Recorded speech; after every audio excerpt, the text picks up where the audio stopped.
Hello. Yes, yes. Okay, who is this? Yeah, it is success, the rector that was telling you about the estate. That about the Vatican estate, right? Yeah, Vatican Garden Estate, sir. The one in Enugu, sir. Okay, okay. Sir, you say you came into Enugu from Lagos, sir. Yeah, yes, yes. I just came to see my business partner to finish this business I have. Oh, okay, sir. So, sir, is there a good time for you to come and see the land for inspection? Just come around, sir. I'm in the land now. Okay, you are there already. Yes, sir. All right.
Hello, hello.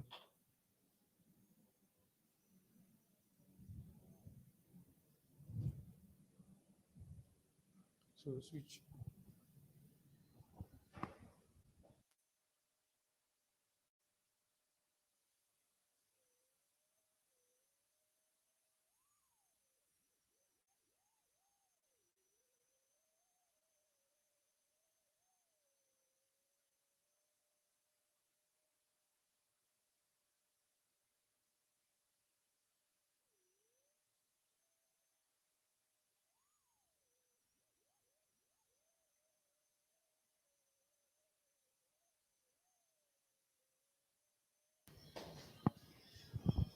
All right. Good morning, everyone. Okay, we are about to start right now. We're trying to make sure we keep the time so we'll not delay our online audience while waiting for offline audience because the two people involved in the whole stuff now. So today's going to be a great day again at Cipla Directors Academy, and we're going to be having a powerful, mental capacity real estate industry. So I want to welcome all our audience in Asaba, people in Enugu. Welcome you all. our offices in Asaba, our rectors right there in Asaba, we greet you. We welcome you. Our people in Enugu, we appreciate you. We welcome you. Sit tight as we stay in today's seminar. I want to welcome everybody on board. It's going to be a great day again this morning. All right. So before we proceed, let us have our opening prayer. Father, we thank you for such a wonderful day you have given to us. We glorify your name. We magnify you. We give you word of praise. Be glorified and magnified in the name of Jesus. Lord, today we commit into your hands, and Father, we ask that you give us wisdom and understanding, and we commit our speaker into your hands, Lord. We pray that you have your way in our midst today. Last, all our endeavors to make a success and a living will be successful. In Jesus' mighty name we pray. Amen. All right, we have our speaker today, Mr. Dapo. How many of us saw him the last time he came around? It was such a powerful one. I was watching him live from Enugu office. I was with the director then at Enugu. And today is another privilege for us to have him once again in our midst. So people of God, with the clapping ovation, let's make welcome Mr. Dapo. Right. Okay. Thank you so much, Mr. Success. Good morning, ladies and gentlemen. Depending on which part of the world you are in, so let me just say greetings to all. It's a pleasure to be back here. And the last time I was here, we actually went into the fundamentals of sales, the real sales activity. And this time around, we're going to look at our personal development, which is the bedrock on which any form of success is going to be laid. All right? If we are not personally developed, we might fail at many of our ventures. So this is not just about what you do in sales, it's about you. Okay? It's about the total you. And that's what we are going to be looking at today. How have you built yourself? How have you been able to build yourself? The ingredients we need to do that building are the things we are going to be looking at today. So we are looking at your personal productivity.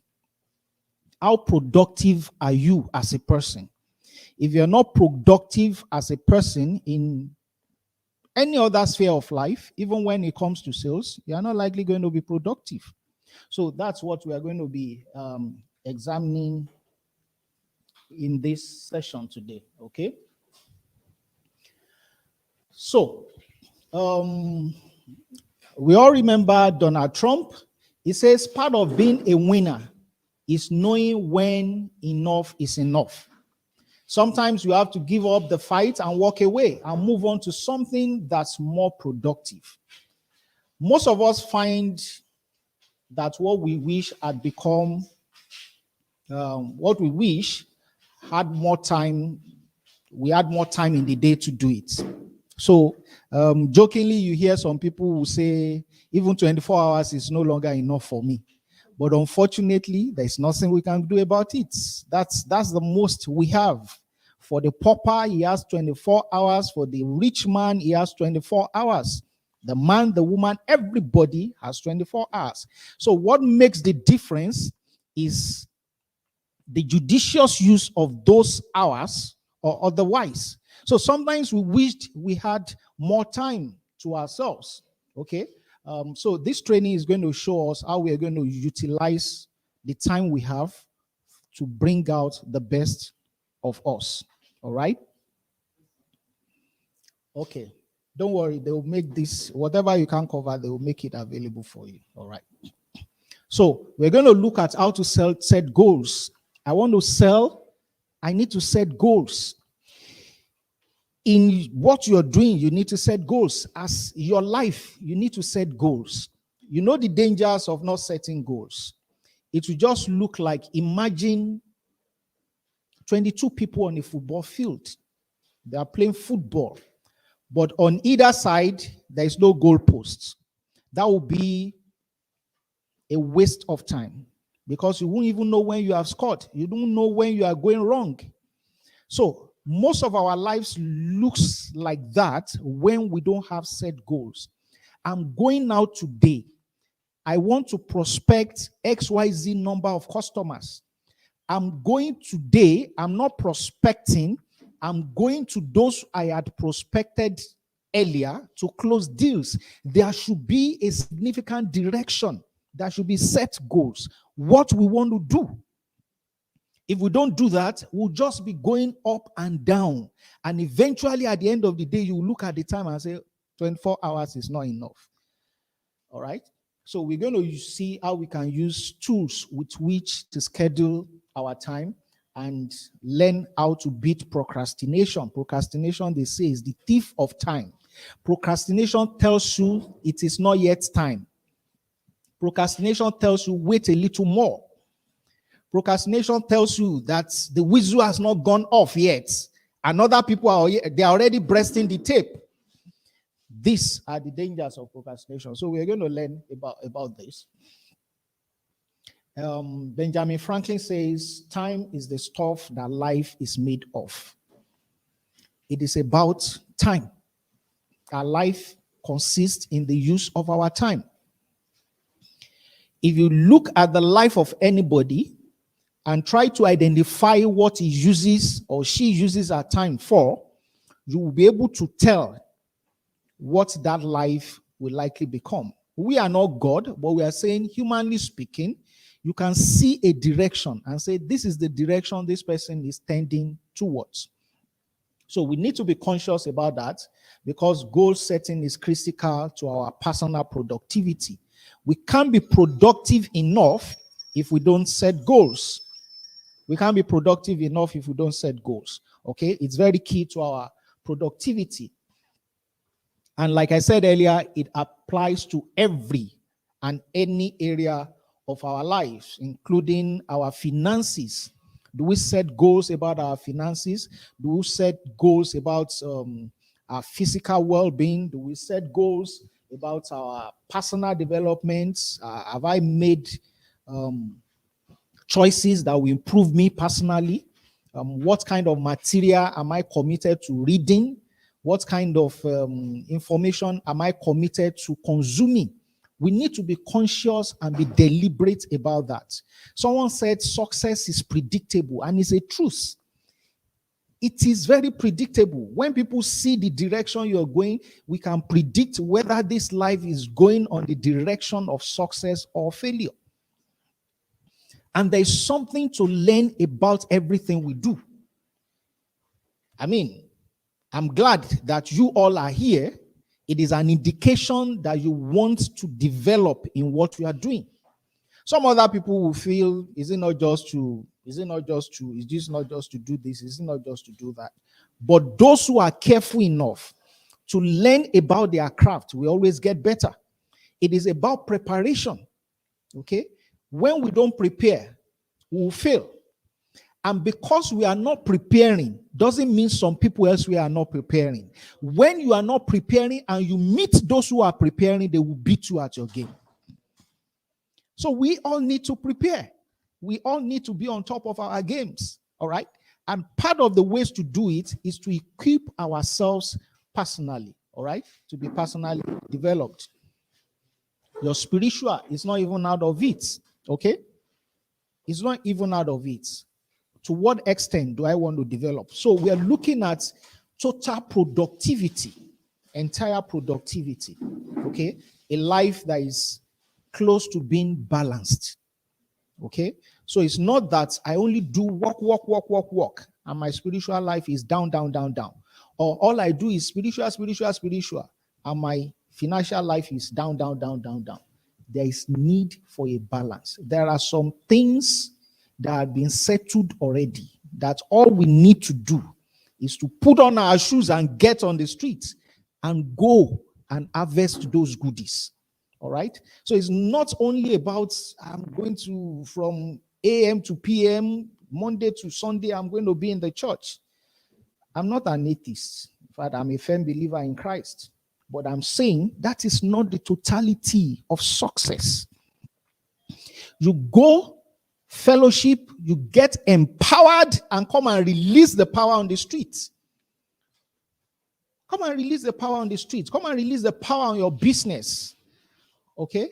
So we need to get to that point where we enjoy that all-round build-up to ensure our productivity.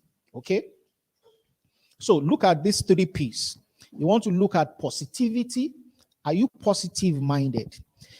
Now, this is not just gainsaying. What we call positivity in the secular is what you call faith in the spiritual. Positive-mindedness. I don't know how many people who have faith that, hey, I have faith that by next tomorrow I will die. You don't keep such faith. That is negativity. But if you're saying, I will not die, but I will live, that is positivity. So if you're saying, I will meet my target this week, I will meet my target this month, that is a positive mindset. All right? You know, when you begin to speak positively, you permit me to digress into the good book. It says, as a man thinketh in his heart, as he thinks in his heart, the world comes together to honor what your pronouncement, what you are bringing forth. All right. So I'm saying today, I'm going out and I must close a deal. Not I may close a deal, not I'm considering closing a deal. I must close a deal. So the world comes together. The forces brings them together and say, listening to him, he says he must close a deal or nothing else will happen. And those forces comes together to make it work for you. All right. But if you had made it conditional, I may. You have even made excuses for the prospect already. If he not buy.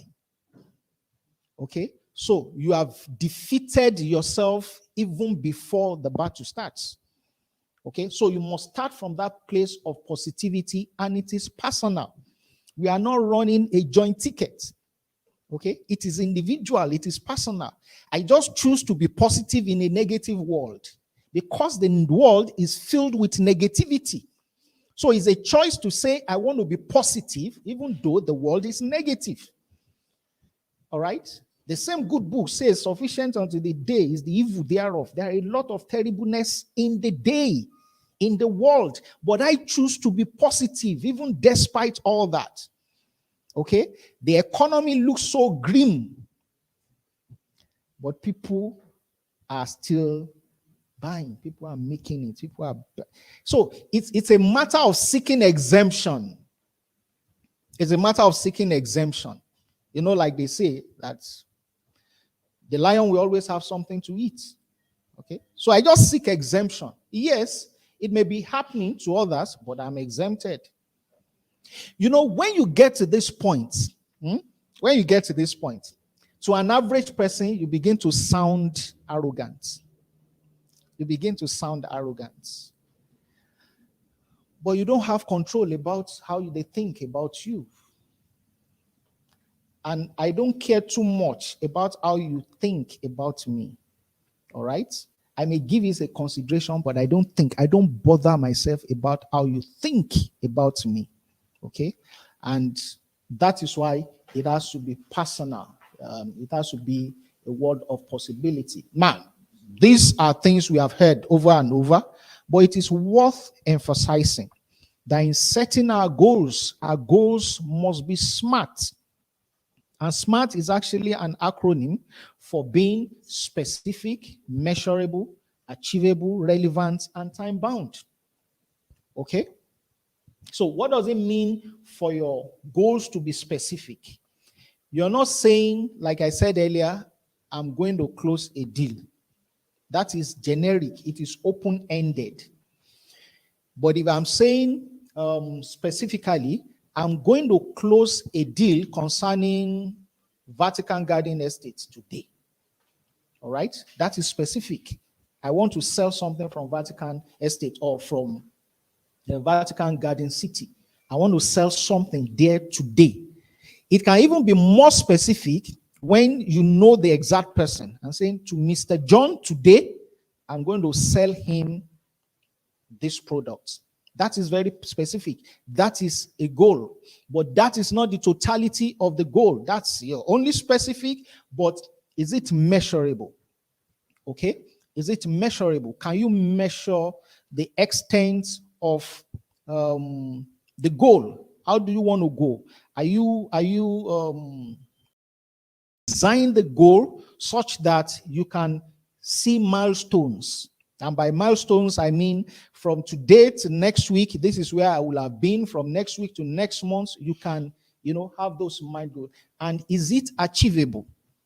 Okay. So to set goals is not to fantasize. To set goals is not to self-excite. For all you care, I could wake up today and say, I'm going to sell 30 portions or 30 plots in one particular estate today. It's good to say. It's good to excite yourself, make yourself happy, to be positive. But the question you should ask yourself again is this achievable? Setting goals is not about building castles in the air. It's about reality. Reality that are seemingly difficult but are possible. All right? So you can't just wake up and say, I'm going to sell the whole of the estate today. Good. If it drives you, good. But if it is a goal you're setting, you need to ask yourself if that is actually achievable. So it should be something achievable. Okay? I could set a goal now and say, I want to be the vice chancellor of University of Lagos. Okay? So the question is, I said this year I want to be the vice chancellor of University of Lagos. So the question is, do you have the qualification? Are you in the system? How long will it take you to become a VC? One, you need to be a professor. How long will it take you to be a professor? And you are saying, the goal I have set for myself is this year. I must be it this year. How many other people are in line and all that? So that shows that I'm just playing kites with myself. I'm just joking. Okay, that's not. So these are the ingredients you look out for when you're setting a goal. Is it achievable? Is it a relevant one? Is it relevant? Okay. That is self-explanatory. Is it relevant? Is it in sync with what I want to do? Okay. Is it part of my system? Does it add to where I am going? You need to ask that question. And is there a time to it? All right. So you don't just say, I will sell properties. That's good statement. But when? What is the time limit? Do you have a time to eat? So a footballer will not get on the football pitch and say, I will score, or just say I will score goals. Okay. You want to score goals, if it is outside 90 minutes, I don't think you can score goals any longer. Let's even assume that there is extension. But I'm trying to say that there is a time limit, okay, for that physical goal. In this, our own goals that we are setting to, there should be a time limit. It should be time bound. If there is no time to it, it will just flow endlessly. And it will just be like a pipe dream. Someone said, once we have dreamed or dreamt, we should wake up and begin to actualize the dream. So you see many people with so many lofty dreams, but we keep sleeping. We continue to dream, and we are dreaming dreams upon dreams upon dreams without actualization. So this is a smart way to set goals. And how do you prioritize your goals? Okay, prioritizing your goals. When you have goals, it provides focus. When you have goals, it provides you with focus. So when those 22 men get, on the football pitch, what is their aim? To kick the ball into the net of the other person. That is the ultimate goal. So how do we do that? I cannot do it alone. I will push it to you. You will push it to me. When we see obstacle, we dribble around the obstacles. I push it to someone else. Someone else pushes it to me. We look at the weakness of the goalkeeper. Then we put it into the net. That is the focus. All right? So sometimes people criticize some football teams and say they are very entertaining. It's been very entertaining. Like those who grew to know, who followed football when our own veteran, JJ Okocha, was still active. Okocha will entertain you, he will dribble and all that. But where the goals now? Because at the end of the day, it will not be recorded. Number of dribbles. Oh, Nigeria dribbled more than Argentina. No, they will say Argentina scored more than Nigeria. Therefore, Argentina is the winner. So what is my focus? With goals, I have a focus. It's not just open-ended. I can't just go on the street and say, okay, I want prospects. Which street are you going to? Who do you want to go and meet there? It should give me a focus because I have set goals. If you care, you can map the city. All right? You can do city mapping and say, this catchment is where I'm going to concentrate my effort on in the next XYZ number of months, XYZ number of days or weeks. That is how to have focus. Okay? That is to have focus. When we don't have focus, we will dissipate our energies and we won't get results. We just dissipate our energies unnecessarily. I don't know how many people, while younger, did that funny, interesting stuff with magnifying glass. A magnifying glass. We did it as primary school students. You put a magnifying glass and put a piece of paper under it. What will happen to that paper? It will burn the paper. Why do you think that happens? The magnifying glass, even though you put the paper in the sun like this, it won't burn. But the magnifying glass converges all the energies of the sun to a point. It's a focused point. It comes to a point and boom, it burns. When the energy is dissipated, is scattered all over, we all are feeling the heat, but it's not enough to burn because there is no convergence. So there should be a convergence of our goals to that point where it begins to make an impact. Listen, for any business organization, we are not really concerned about what you say you will do. We are more concerned about what you have done. We are concerned about results, efforts. I'm just being careful not to say it that way, but the truth is efforts don't matter, results matters. So for you to make your efforts to matter, you must have a focus. You must have a direction. You must stop working at cross purposes, scattering all over without definite impact. Okay? Without definite impact. All right? The same thing with laser. When you put laser on the thickest of metals or iron, it's going to cut through it. Laser fire will cut through it because the power in the laser is concentrated.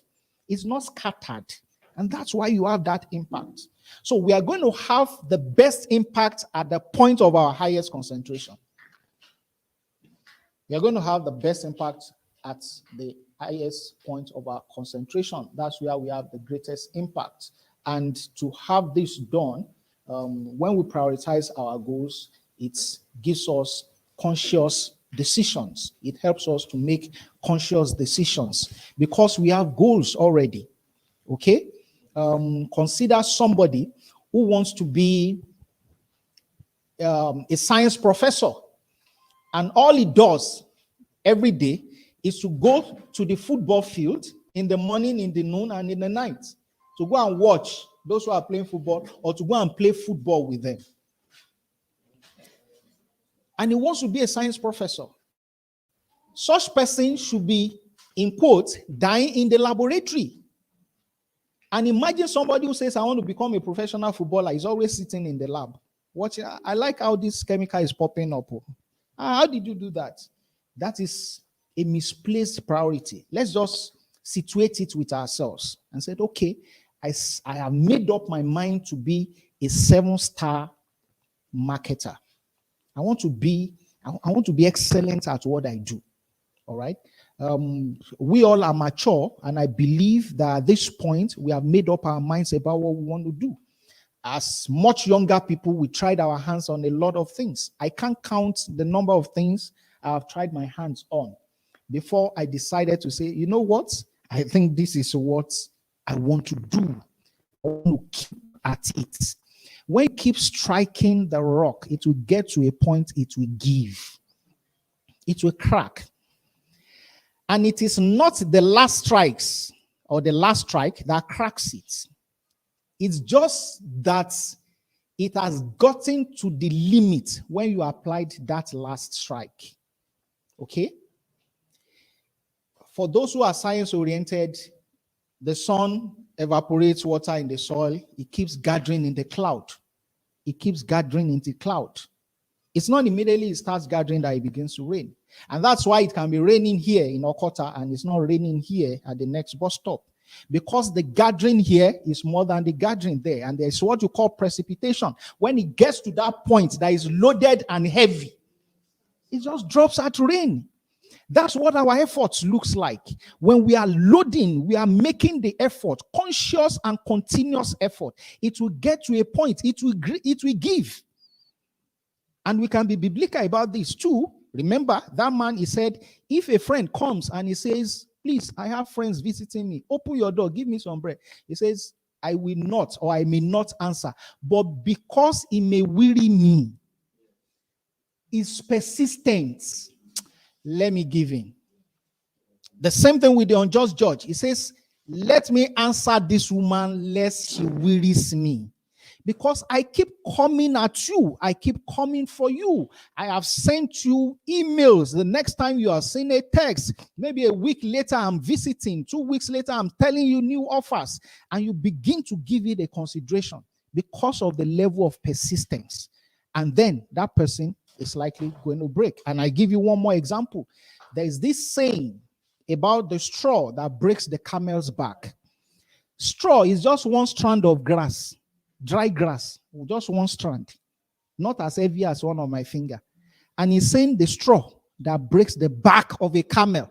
The camel is known to be one of the heaviest carriers of burdens. And he says a straw that breaks. So it is practically impossible for a straw to break the back of a camel. But the camel has been loaded continuously. Heavy loads, all sort of loads, is withstanding it. Every form of pressure, it can still go on. Then it gets to a point. He just drop a straw. And he gives in. So it just gets to that point when you say, I just want to wish you happy birthday today. You are not even, maybe you yourself, you have pushed. You just say, I realize today is your birthday, so I'm just saying. And say, hey, come, that thing you have been talking about, that is the straw.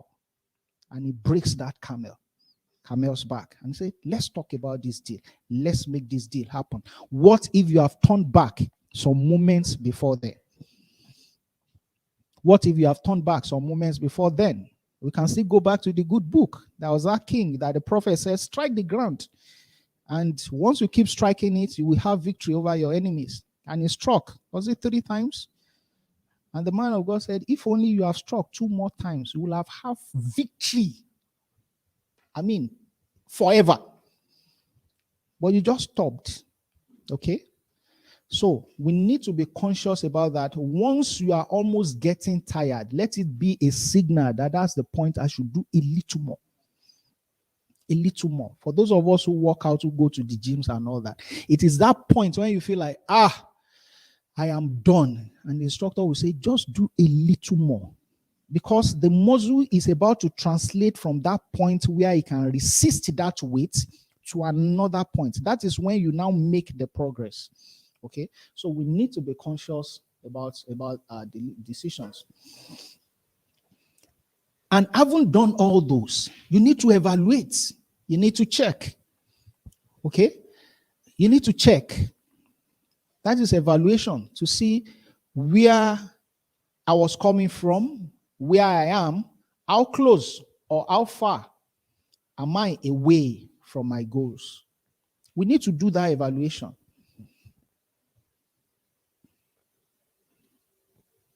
And that is why after an academic session, the student will sit down to do an evaluation that is called a test or exams. So I need to examine, I need to self-examine.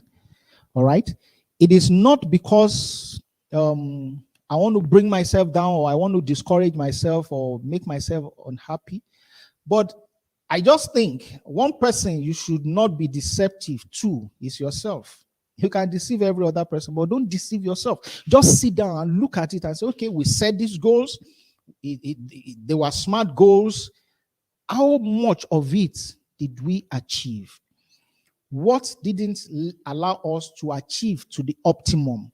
What needs to be corrected? What needs to change? Our goals should be dynamic. They should not be static. You can't afford to say, I have set the goals. This is how we did it before. That's how I will continue to do it. It needs to be dynamic with the change in the times, because life itself is not static. Life is continuously in motion. Change is constant. Things keeps changing. So it is immaterial if I choose not to change. If I choose not to move from my existing position, the world itself is moving me. Because as we seated here, the world is doing what? Yeah. So either I choose to move or not, the world is moving me. But what I should be concerned about is if there is a deliberate, a conscious effort on my part to move from where I used to be to where I want to be. There should be that conscious effort. So I should sit down and analyze what percentage of my goal did I receive or achieve rather, and what should I do differently next time so that I can achieve more. What should I do different? That's a whole analysis of your goals. So what are the mistakes? You can even involve peer reviews. Okay. Oh, I see that Mr. A got more results in certain areas than I did. Then we can do peer review and said, so how did you do it? Congratulations. I saw your figures were high and all that. How did you do it? Okay. How did you do it? It is not a time to, like we say on the street, begin to beef. We are not cows now, so don't let's beef. Say, why will he? Is he the only one? Is she the only one? No. Humility dictates that we should be teachable. All right? Just go close to the person and say, how did you get this done? You know why you need that? The environment you operate in is the same. Okay? The circumstances around you are the same or very similar. So if you can get results, then I should question why. Honestly question why I can't get results. Have you heard some of our football players back then, those complaints no longer occur now, they will tell you that the football pitch was bad. That was why they lost. As if the opponent did not play on the same pitch. You understand what I'm saying now? So the environment is the same for us, or very, very similar. So if somebody is having results and I am not having results, I should be humble enough to approach that person to say, how come or how did you get this result? And I think an average person who is seen to have attained some result too will be magnanimous enough to share some of those tips and say, you know what, we did this, we didn't do that, within the confines of ethical practices though. You know, if somebody has gone out of the way or unethically gotten results, they are not worthy of emulation. Okay. So I further ask myself, so what next? So what next? All right. Yeah. So it's possible for us to work with routines. Okay? To work with routines.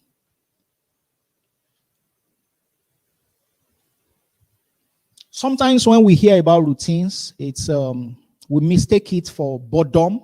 We mistake it for repetitive life, where every part of our life is controlled and managed. But I tell you what, a life is better managed when it has a routine. For me personally, I have my morning rituals. There are, rituals. I hope you understand. Nobody say I do juju. Okay, there are rituals for the morning. Okay, so for you need to have one. This is how to lead a productive life. What is the first thing I do in the morning? Every morning, this doesn't fail. This is the next thing I do every morning. I do the third, I do the fourth, the fifth. Then my day has begun. What do I do the day before? I hope you know, today is Friday night. I hope you know that Saturday starts today. That is the way we should think. Okay?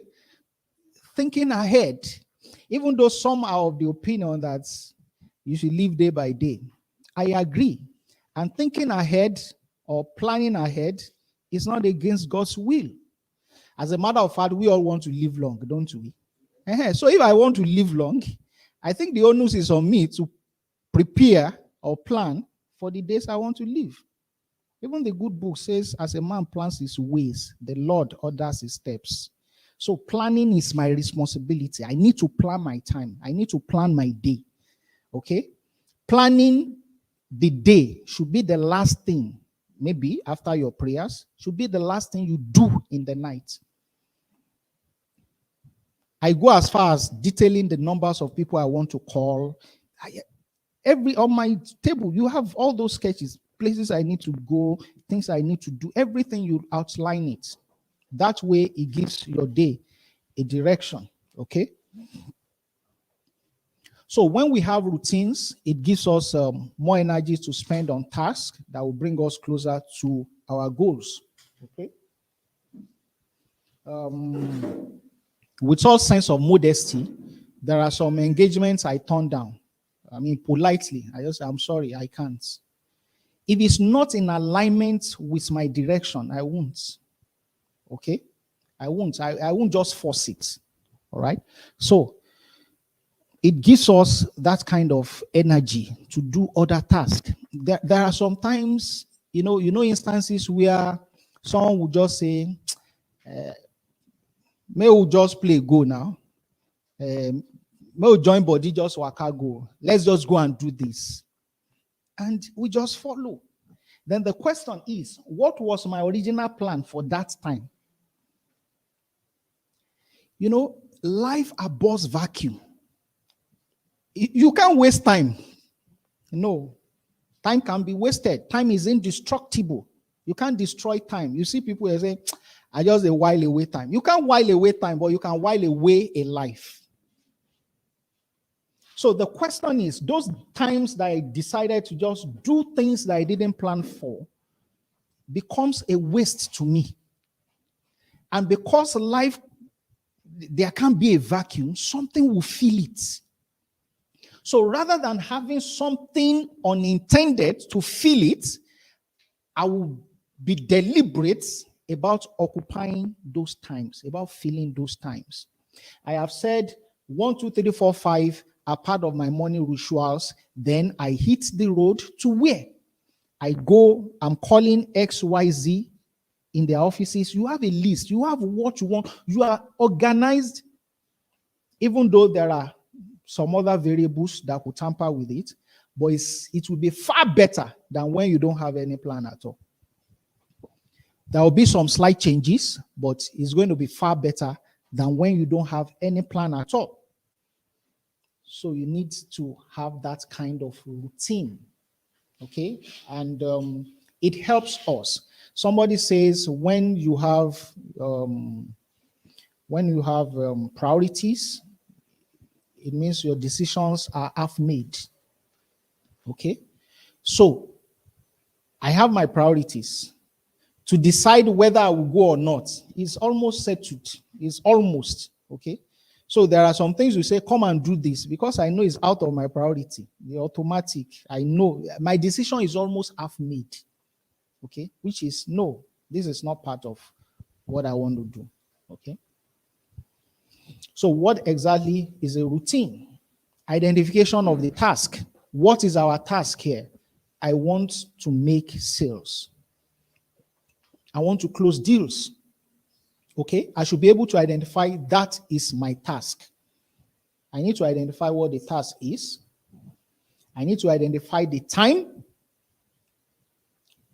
I need to accomplish the task, or the triggers I need for that accomplishment.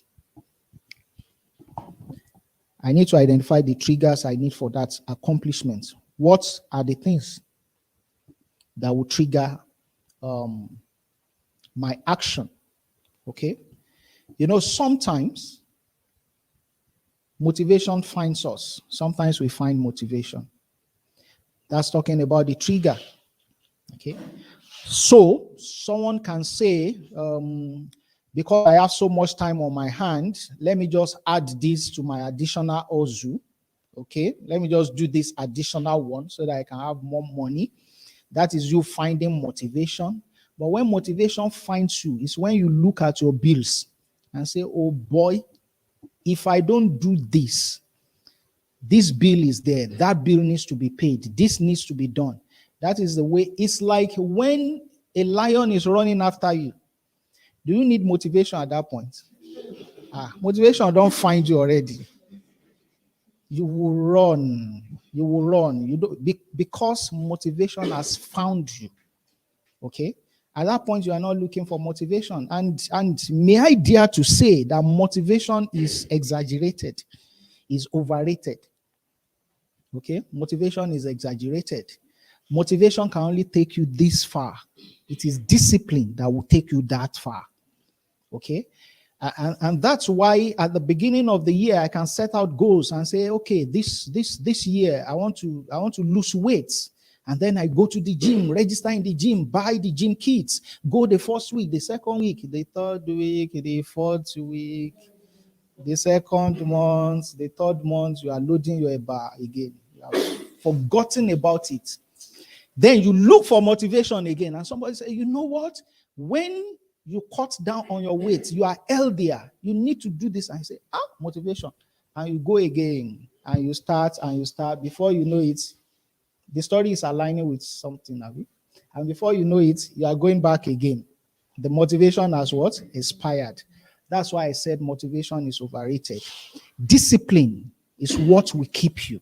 All right? It is the motivation starts you, but discipline keeps you. So this morning now, you might be all fired up, maybe, and say, okay, I think this guy sort of makes sense. I'm fired up. Let's get it done. And you start, you detail your routine. This is what I do. But guess what? It is discipline that will sustain you.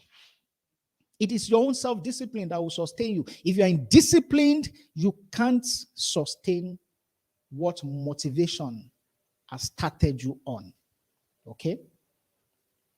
So you need to identify such triggers for performance and then identify sub-tasks. So the main task is to close deals, to make sales. What are the sub-tasks?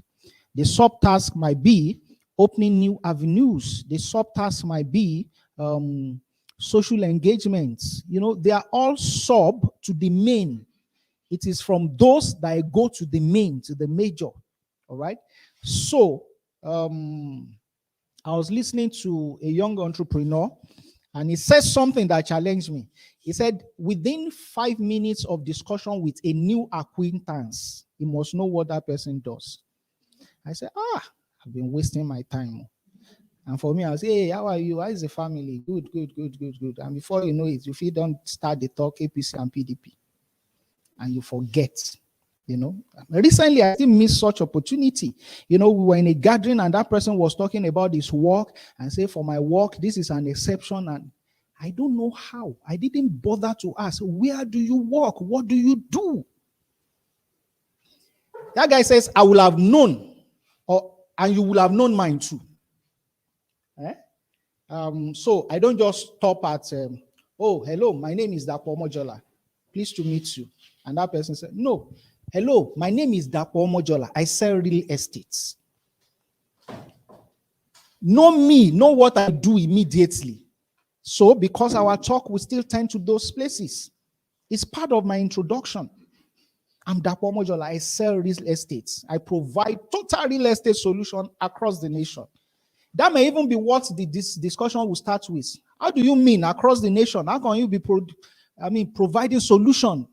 Real estate solutions across the nation. And you know what? In Enugu, we have this. The discussion just starts with this discussion all the way.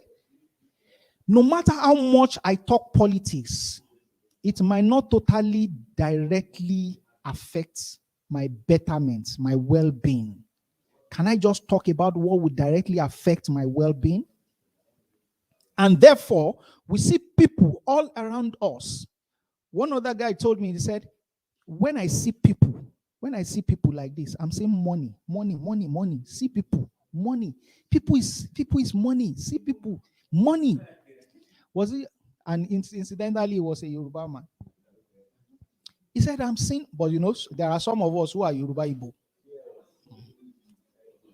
We are Yoruba, but we don't grab that good part. All right. So he said, I just see money in people. So for some of us, we see people and we see distress. We see people, we see poverty. We see people, we see lack. We see people, we see deprivation. We see people, we see those who are going nowhere. And we forget that even the one we see that looks like is or she is incapacitated may have somebody. He might not be able to give you a 1,000 naira deal, but he knows somebody who can give. Somebody said our breakthrough is just 5 contacts away. I know you. You know him. He knows him. He knows it. And that's where it is. Just for 5 contacts away. So we're in the business of people management, and we should not look away from it. So part of our personal routines should include our sleep. Establish a routine for half an hour before you sleep. I don't know if it's safe to share part of mine, and which is that every day. I don't know how it happens. I mean, it's almost like I can't stop it. I read every day. Every day. Every day. Every day. Every day. I read. Okay? So you establish a routine for half an hour before you sleep. What do you do at that time? That may be the time you plan for tomorrow. Sometimes, was it 2 weeks ago? Even though, we've been together for a length of time. My wife came in and he saw me. I think it was on a Wednesday of the week, and said, "Where are you going?" He said, "Sometimes you put us under pressure." I said, "I'm not putting you under pressure. I'm just being me." By Wednesday, I was already picking what I was wearing to church on Sunday. And she was like, waiting now. Sunday? I said, please, this is just me. Okay? This is just me. So even since yesterday now, I've picked the one I'm wearing on Sunday. I've hung it, brought it out of the wardrobe, put it where I'm going to pick it. Just from there. So sometimes when we say, "Are you ready? Are you not ready?" Don't consider this man. He can be ready in the shortest possible time. All right. So it's not the time to say, "Oh, this, that, and that." So what do you do that time? As I'm living here, when I live here, I know what I'm going to do next. All things being equal. I know where I'm going next. I know what I want to go and do next. So my day is not left to the vagaries of time or incidences that, okay, wherever the wind blows.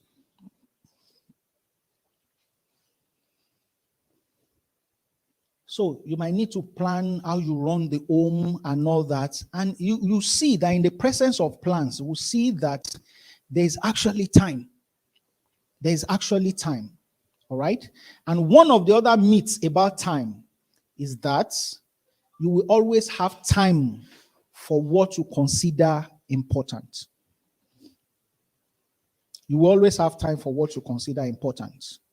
All right. And I give you a quick example. Have you seen a chronic smoker before? Somebody who smokes. And at the end of the day, maybe 10 p.m. or 9 p.m., he wants to go and sleep. And he suddenly remembers and say, "Wow, I forget to smoke today." Oh, it won't happen. During the day, even if you write "no smoking" here, he will find a bathroom and go and just smoke because it's important to him. Okay? So the things that are important to you will always take a part of your time. And that is why I said success is predictable. Okay, not Mr. Success. I don't know much about him yet. Success is predictable. You can predict it. All I need to do is to see what you commit your time to, because whatever controls your time controls your life. Okay? So I just need to see what you commit the best part of your time to.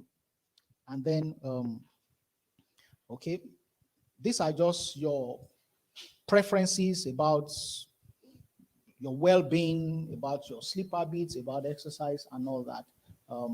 Talking professionally now, do you want to set aside time to check your mails, to listen to the news, which should not be too much? You want to set up a system for maintaining your task by tracking them. And in the morning, you want to be organized as you go after those tasks. Okay? You know, these are not things written for you. They were written and crafted by you. So you should be responsible enough to yourself to go by the things you have laid down. There will be minor deviations like we talked about, but it will still get you, obviously, to where you're going. Okay? So on my way here, I used the Google map. And I will get to some points and it will say, we found you a shorter route or a better alternative. Will you like to take it? And if I say yes, it will take me through another route, away from the original one. The original one was they set out your goals, your plans. But now there is a minor deviation. But in the course of that deviation, it will not take me to Badagry. It knows the destination I have put in the search that I'm going here to Okota. So despite the deviations, it still brings me back to my goal.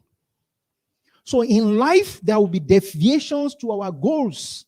There will be variations. They are usually slight from the main thing, but eventually it should successfully land you at your preferred destination. That is what we're talking about. You need to be organized in order to get to that desired point.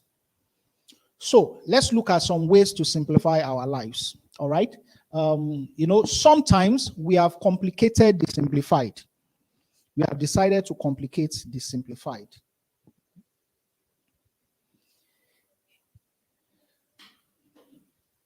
Is there something I can pay someone else to do? We need to ask ourselves. You know, I don't know, but I love doing laundry. Okay, even though I have not started, I'm not into laundry business, but I just love doing laundry. So there was a certain time I was in a meeting, and I was telling those guys that, hey, guy, we need to round up. I need to go. And say, why are you in a hurry? I said I wanted to go and do laundry, and they looked at me and said, bros, give someone else now. And I started thinking about it too. That could I outsource that? All right. Is there something I can get somebody else to do and I pay for it? Okay. So we need to consider that and look around. I said, is there something I can get somebody to do and I pay for it? That's part of the ways to simplify our lives. Okay. Use electronic banking. One of the most difficult things you can tell me to do now is to say I should go to the bank. I dislike it. No matter how less busy, I'm talking about Nigerian banks for those who are watching in other climes. No matter how low the traffic is, I don't just want to go there. If there is an alternative, why should I go there? And interestingly, recently, I just discovered, I don't know if your bank now does, the bank I use can now allow me to even deposit check electronically. Yes, I just go there, put the number of the check, put the address here, the address, put everything, the value and all that, and it drops in my account. Wow! I'm beginning to love the bank the more. I won't mention their name because they didn't pay me for adverts.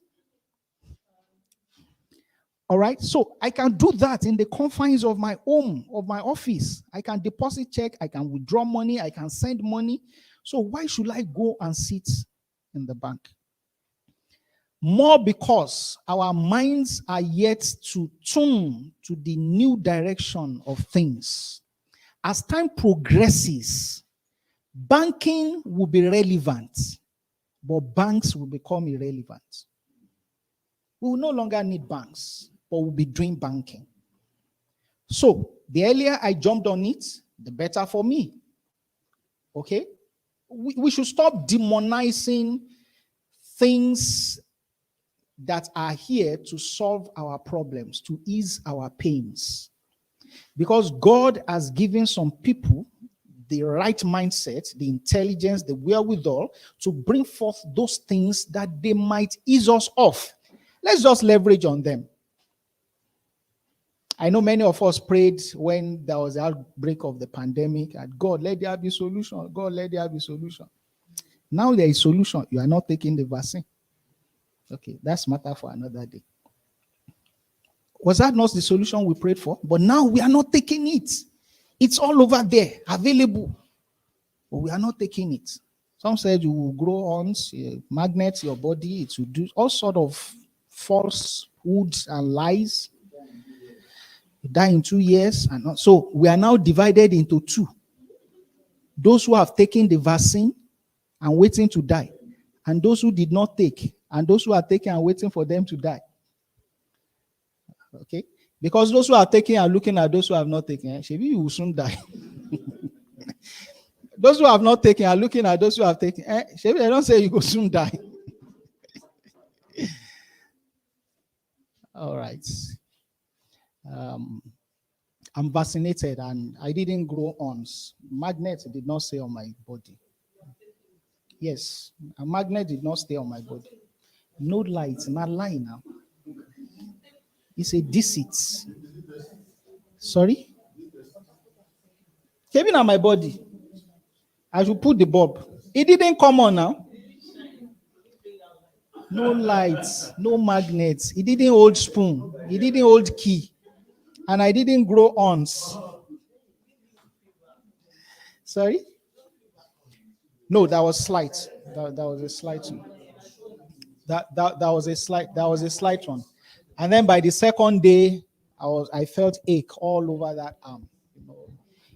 Yeah, normal pain. But that was all. I don't even remember if I have it in my body now. Okay. So let's leverage on things that can ease our lives. Okay? Let's leverage on things that can ease our lives. All right? If I have an appointment and there is a choice of transportation, I want to go by the best choice of transportation. Because knowledge through technology has made them available. Then I want to leverage on them. So, time over and over again, if you want me to be in Abuja now, I would rather go on a jet rather than going by bus is better. Keke Marwa. Some of our mentalities are like that. Say, now the same thing now. You go get there, me too, I go get there. So we need to be conscious of those things. Okay? It says to plan your meals, keep everyone organized. Now, there is a concept of organization, disorganizing your organized organization. Yeah, I just said it slowly so that I don't, complicate things. There is a possibility for organized or disorganized organization to disorganize your organized organization. I am organized, but because the next person is disorganized, it carries the full potential and capacity to disorganize me. So, one of the things I could do is to help him to get organized, because I know invariably his disorganization is going to disorganize me. Or I keep a distance from such people or such organizations. All right. So we need to be conscious of that and keep everyone organized. Okay. If you're going to work together, let's work based on the focus of being organized. We don't want to do things anyhow. You go to the left, go to the right, someone is drawing to the back. It's like forces pulling at different directions. Okay. Pulling at different directions. they are going to tear things apart. Okay. And when I say shortcuts here, I don't mean things that are detrimental to yourself or to the organization, but I'm saying if there's a shorter way of doing it, if there's a better way of doing it, why can't just I take it? All right. If it is better for me to have a conference call with you, a video call with you, or to speak to you on phone, should I not seize that opportunity rather than traveling the whole org and I get there and they say, oh, guy is not around, he can't attend to you now. And you know, sometimes one of the benefits of telephones is that I can interrupt you. You know, that's one of the benefits. So I'm in a meeting with you, we are having a meeting, and a call comes. If somebody knocks on the door or comes around in person, I can tell them, please tell the person to wait. Okay. Now imagine the person is not there, but is making a call. In that meeting, I will tell you, please, can you excuse me to take this call for a moment? I will interrupt you. Even though it might not give me the fullness of audience, but I already have a foot in the door. Okay. So if those are possibilities, why can't we use them? All right. When are you going to come for inspection? And he keeps saying, tomorrow, next tomorrow, I'm busy, I'm that, I'm that. You know what? I'm going to be on the site from 2 p.m. to 4 p.m. Do you mind to connect me via? That's why we have all these things. Give him a Zoom link. Can you connect me via this Zoom link? I will take you around on a tour of the property. And the man is seated there, is looking at everything that he should have traveled all the way to come and see in person. I'm not even talking about the recorded video, because you can say this is recorded, but here, I'm here live, and I'm showing you, you know, this one borders XYZ community, and this one to the right, this is this place. When this place is fully occupied, this will be the access road to the main road. This is our drainage system, this, and I'm showing you everything. We are making progress. Those are the kind of things I'm calling shortcuts. I'm not saying to do things that will undermine the company or undermine your personal integrity. All right. So take advantage of shortcuts, and whatever is the difference in between, you save the difference. Whatever is the difference between the time you ought to have spent going there and the time you eventually spent virtually, then it becomes a savings for you to do other things. Whatever expenses you ought to have incurred going the old lengths that you have saved becomes a savings to you. So you save the difference. These are some ways you can simplify your life. Life can be simpler than the way we already are leading it. Okay? And we need to schedule ourselves. We need to schedule ourselves. If I bring you my phone now, you will see my schedule on my Google Calendar. We have all these things, but we don't use them. Okay? So sometimes, this is domestic affairs. My wife will say, please, next tomorrow, remind me of, and I'll say, no, your phone, there your hand. So you don't have a phone. I'm a reminder, right? Stay there, they wait for me. And really, that's always my position. Everything, you have it there. It gives me, even though I didn't forget this, but a day ahead, reminder. It gives me a reminder. I want to attend a Google meeting. A Zoom meeting. Once I register for the course, I've been sent the mail. Inside that mail, you will see there, add to calendar. And I just click it, add to my Google Calendar. It goes to save it on my calendar straight away. And I tell him, give me 2 days notice. There are things, give me 1 week notice. Everything is there, and it's like my assistant. It keeps telling me what I need to do. So once you are talking about a thing and say, hey, can we do this? I say, wait, let me check my own calendar. Let me check my itinerary. And I will see the days that are free, things that are doable and not doable. We should be disorganized about our crafts. We should be disorganized about our craft. Okay, let me also tell you one of the psychologies of sales. Okay, is that people put premium on scarcity. People put premiums on scarcity. Okay, so when they say, come and see me in my office, he can be calling you maybe by 8 a.m. on Monday, and he wants you to come immediately. If you don't have a schedule, you will jump there. But if you have a schedule, you will let him realize that there is a schedule. I mean, I have somebody who works on car AC for me in this city. That guy is so good. That guy is so good. If you get to him today, you say, I'm sorry, sir, I can't attend to it. Sometimes we take tallies of up to 2 months. I'm not exaggerating. Yes, because you will see him so busy, but he's very efficient. So I will wait. I will enjoy the heat for those 2 months. But once I fix it, in the next 2 years, I may not have recourse. But he will tell you. It's not that kind of say, okay, bring everything. In fact, there is a school I consult for, and I recommended them. Say, no, I don't like doing school buses. It's a whole lot of work, and I don't. He will tell you. He won't say bring everything, and then be failing at it. So we need to have a schedule of our activities. All right. It is not everything you are called to that you fit into. That will fit into your plans immediately. But because we don't have one in the first place, so everything will just fit in. Okay? Everything will just fit in. So, like I was saying, in that psychology, people tend to attach some sense of importance to things that are scarce. So sometimes, deliberately, you can act scarce. But you need to get it right, though. Time is what we want most, but what we use worst. We all want time, but we use time terribly. It's the worst used. Okay? It's the worst used. If you go and look at averagely successful people, they have a routine for the use of their time.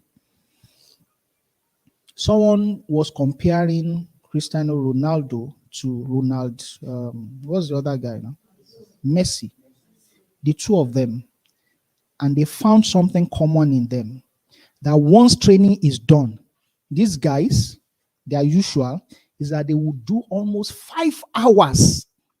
5. After the general training, there is a whole lot of drilling. It's done. A CR Ronaldo will stay on the pitch for another 5 hours. Personal training. Tell me how he won't be excellent and be great. So now when we leave here, we're looking at the date and say, when next are we going to have a training? We will just be at best. I look at my calendar. I'm not saying when next am I going to have a training. Day before yesterday, I was in a place in Lekki. I wasn't waiting for when. Now I'm not waiting for when next. I constantly ready, prepared. So in this craft too, we need to look for, there are materials on YouTube we can watch. There are, just better yourself incrementally and continuously, because we have chosen that this is what we want to do. So we need to be exemplary at what we do. So you need to schedule your tasks in the most efficient way possible. All right? The most efficient way possible. I hope you know that you can be effective and not be efficient. I didn't say the most effective way, but the most efficient way. Effectiveness is getting it done.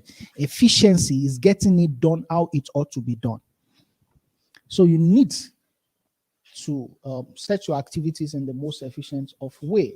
So if you want to track the system you have developed for yourself, it is not one for all.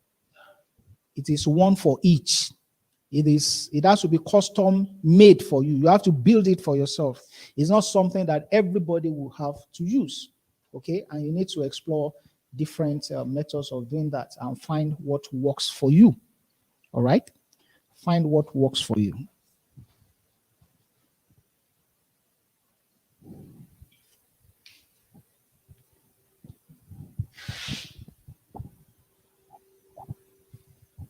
So find what cuts it for you.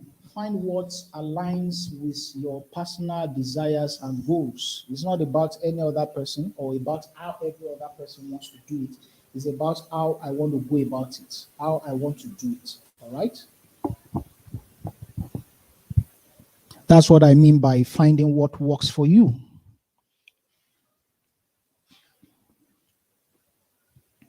Are we getting value here at all? All right.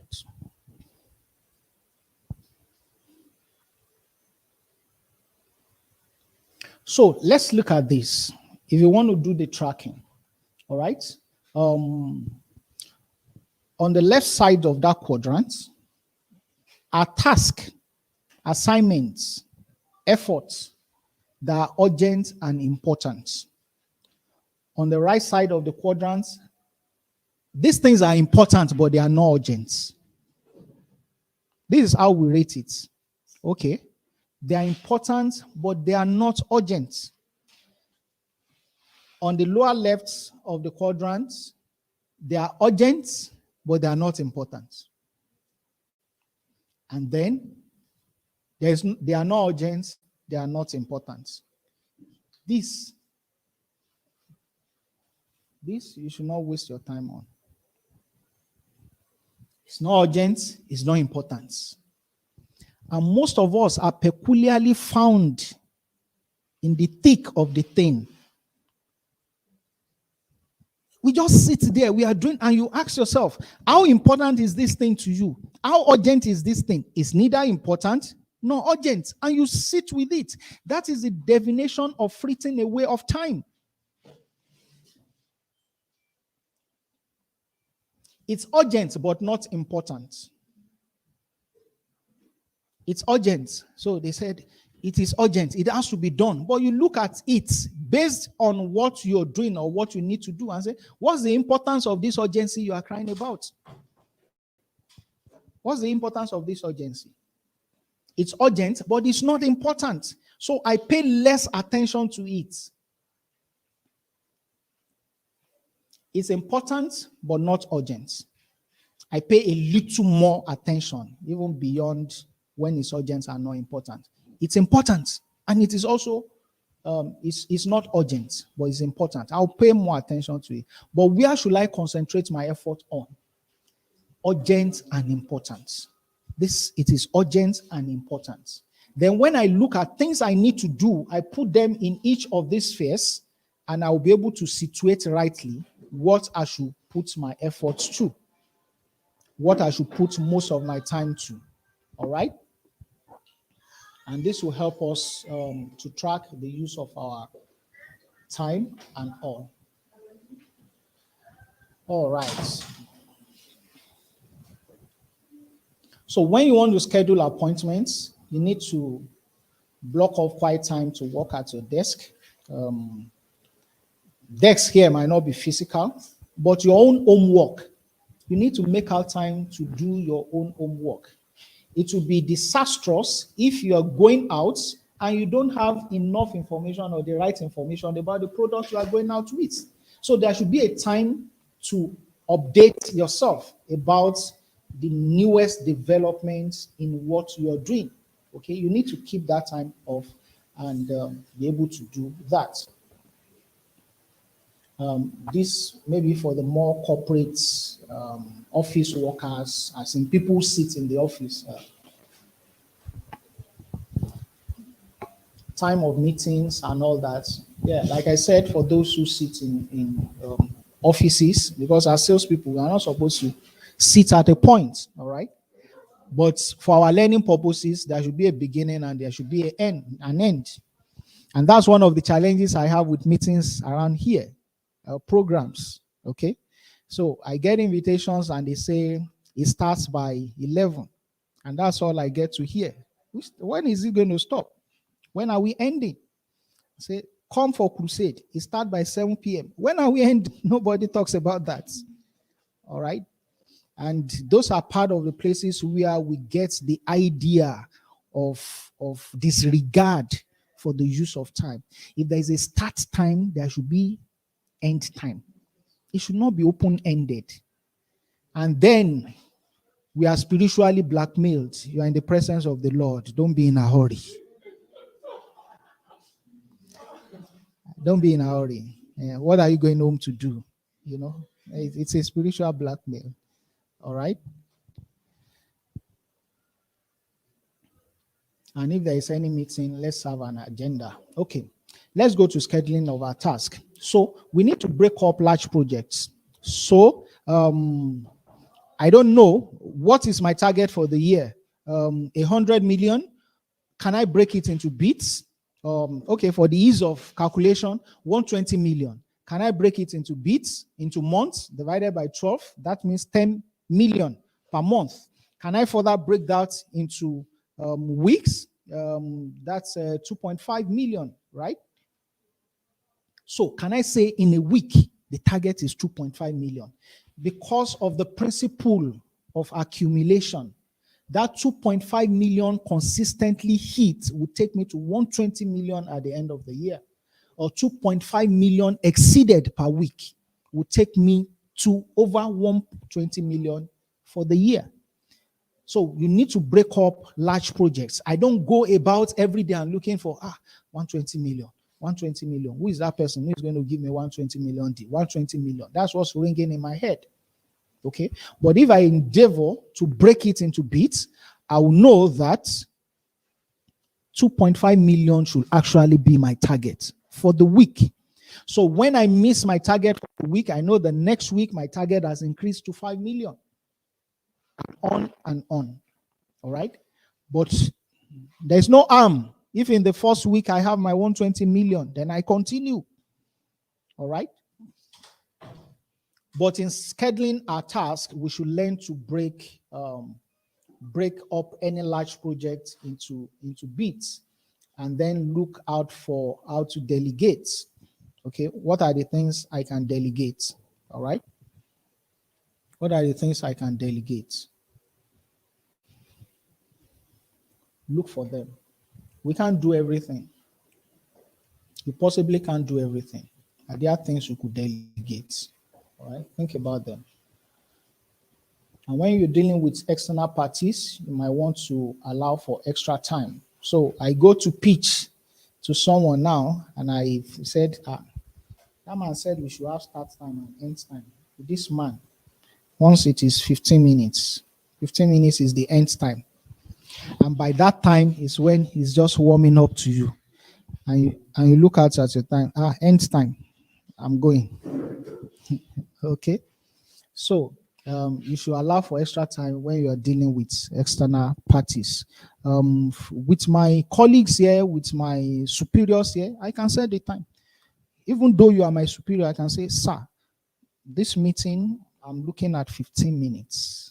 And so don't worry, we can do it in 15 minutes or lesser. And when it is almost time, I'm remembering, sir, do you still remember 15 minutes? I can do that within. Okay. But externally, that could be challenging and not actually a clever or a wise thing to do. All right. Yeah. So even when you have a plan in place, it is important to keep adjusting your plan so that you can stay in control of your time. Remember, I talked about that earlier. It is the best way to append your signature to the oath of stagnancy is to say, this is how it has been done. That is how I will do it. And that is how I will continue to do it. When you take such stance, you have just simply put your signature on the oath of stagnancy.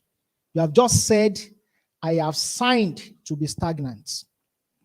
It has to evolve. It has to evolve. All right? Even when you have a plan in place, it's important for you to keep adjusting the plan with realities of the times.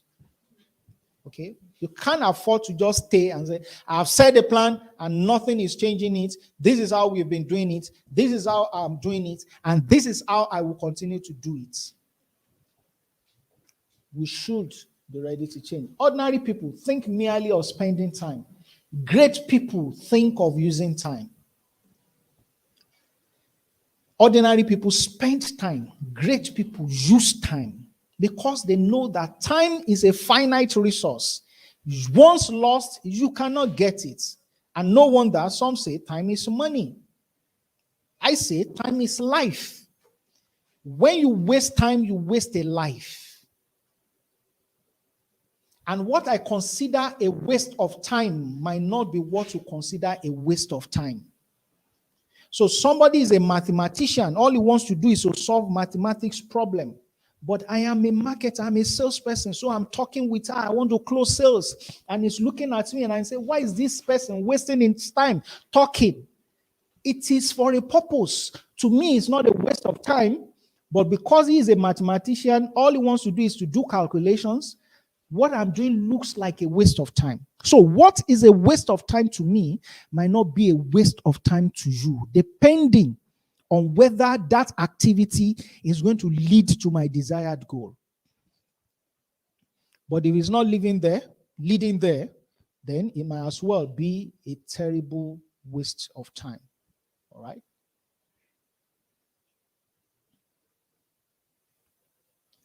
So you want to look at it. What date am I going to start?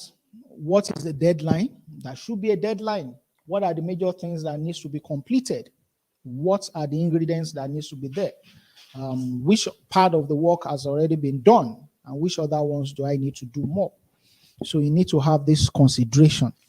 Now, remember, what we are doing here are life application skills, okay, that can make our lives better, improved, and productive. And when we have that kind of life, whatever we now apply our lives to, we also be productive. So it's a way of enhancing the quality of the life we are living. It's a way of enhancing the use of our time. It's a way of prioritizing. Not everything should be important to me. Not everything should be necessary for me to do.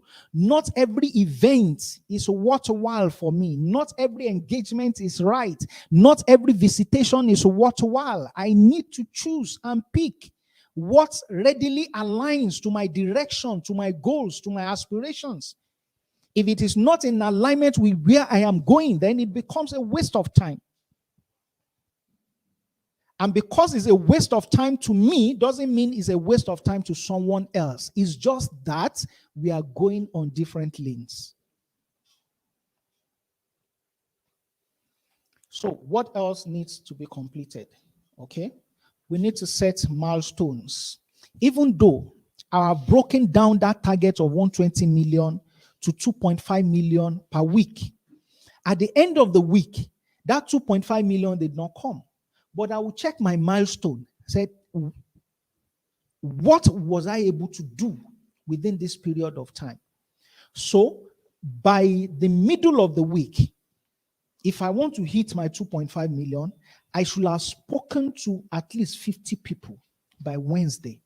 That's a milestone. So I go to check and say, did I even attain to this milestone? By Friday, Saturday, I should have processed, I should have profiled my prospects and be able to say, these are the ones I'm going to concentrate my effort on more in the coming weeks. There should be milestones. There should be milestones. Okay? And then, like we said earlier, we should review our plans. No plan is foolproof. No plan is foolproof. No matter how good the plan is, there may be some little deviations. There may be some little alterations. Okay, some things we didn't plan for or we didn't consider as much, and they come around. We should be able to adjust to them accordingly and not be too rigid about it to say, oh, I have set the SMART goal. I have outlined my plan. I have scheduled my day. I have my routine. And this is what I will do. Nothing can change it. Nothing can shake it. All right. When there are changes, we should also be willing and able to change, provided that the focus is still kept. Provided that the focus is still kept. All right. All right.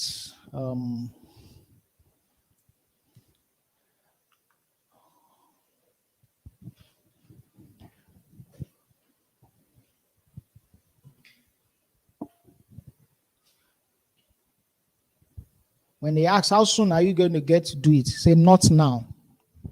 When are you going to go? Not now. When is it going to happen? Not now. Or later. Oh, I will do it later. Later, later, later. And later becomes never. Later will become never. Okay? Procrastination, they say, is the thief of time. Procrastination tells you to sleep a little more. It is not yet time.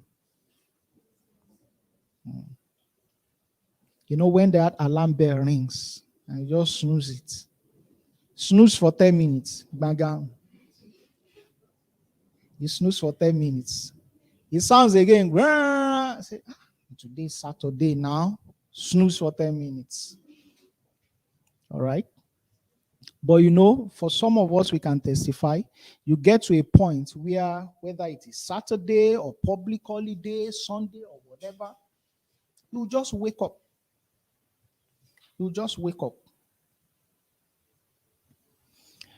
For me, the most productive part of my day is the night. So it is not strange to still have me awake by 1 a.m., sometimes in the extreme cases 2 a.m. There are days that will be all through the night. But of course, because I don't have to resume somewhere by 8 a.m., so I sleep in the morning. So despite 1 a.m. to 12 midnight, I still get to wake at that same time. All right. So procrastination simply is delaying what can be done today till tomorrow. It is delaying what can be done today till tomorrow. If it can be done today, then do it today, not tomorrow. For the women here and the ladies, when you do your shopping list, have you realized that in most of the cases, at least 80 or 90% of the cases, those things at the lower part of the list never get done. They never get done. And when we are putting up such a list of activities, we want to, humanly speaking, do the easier ones from. You know, it's like, let me even do all these small ones and leave it away. Let me do all these less difficult one. Then the most difficult will go down till it goes down the drain. Because you never get to do them. How many of you have read the book Eat That Frog? It's a book about procrastination. You may want to see it. Eat That Frog. And it was saying that you just eat the frog. And what does it mean by frog? Those ugly tasks, the difficult one, the hard ones. He said, eat it first. Once you deal with those ones first, every other one begins to fall in place because they are simpler. But rather, we want to do the simpler ones first and say, this one, Ababa, let me still leave it. And they never get done. Okay? So you do the most difficult task first.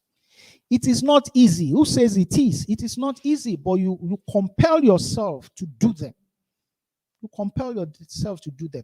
Before you know it, you are beginning to see yourself as a productive person. Your level of productivity increases because you are taking on the harder task head-on first. And imagine that in the earlier parts of the day, you have so much energy. So the energy you have in the earlier part of the day should be deployed on the most difficult task. Isn't it just mathematically correct? If I have 100% energy and there's a challenge that will take 70% of my energy, why can't I just devote my effort to tackling it first? Because I still have 100%. Rather than doing all the 10, 10, 5, 5, 15, 10, by the middle of the day, I'm now left with 50%. And I have a task, which is the major. Remember, urgent and important. That's it. That's the ugly one. It's the urgent and the important one that I should tackle first. I now realize at the middle of the day that I have 50% energy left. And this task demands, I have 50% left, it demands 70%. So I may not even attempt it. Say, let me wait again till tomorrow when I will have 100% and deal with it. So tomorrow, the same thing continues. And then when people see our results, our reports, we are seen as being less productive, not because we have lesser capacity than others, but because we are failing in the place of prioritizing, because we are allowing procrastination to steal our time. We are submitting to the thievery of procrastination that we should have overcome. Things we ought to have done when we are fresh. We have our minds are set, our minds are fresh. The downfall driver has not yet brushed your car. You have not yet harassed a conductor. Your mind is still fresh. This is the time I want to attack this task. But we wait till when every other thing has bothered our minds, has crossed our minds. We are tired out. You even missed your lunch and all that. And then you want to do a difficult task. The task will just open eye for you. And you close your eye and look away. Next time, I'll come to you. And tomorrow, next time, I will come to you. So we need to change that mindset. We need to change that orientation. It might be good, like they say on the street, it might be good if we imbibe that street saying that there is no time. No time to check time. That's what they say on the streets. There is no time to check time. Meaning time is of essence. There's no time to waste. Okay? So the ability to overcome procrastination and tackle the important actions that have the biggest positive impact in your life is the hallmark of the most successful people out there. The most important. All right? So that not now will not become never.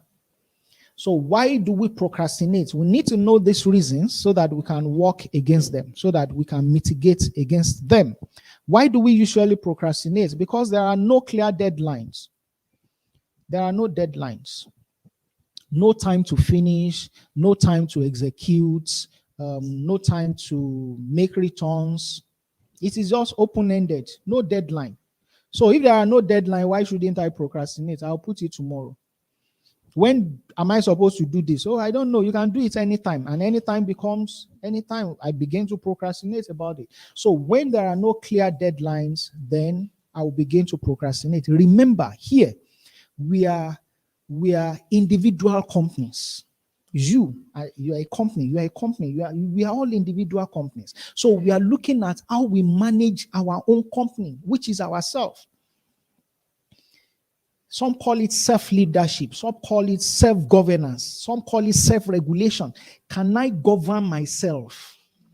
Can I rule over myself? Okay? So you need to set deadlines for yourself. The organization might not be setting one for you, but you are the one who knows what you want. And you might need to set deadline for yourself.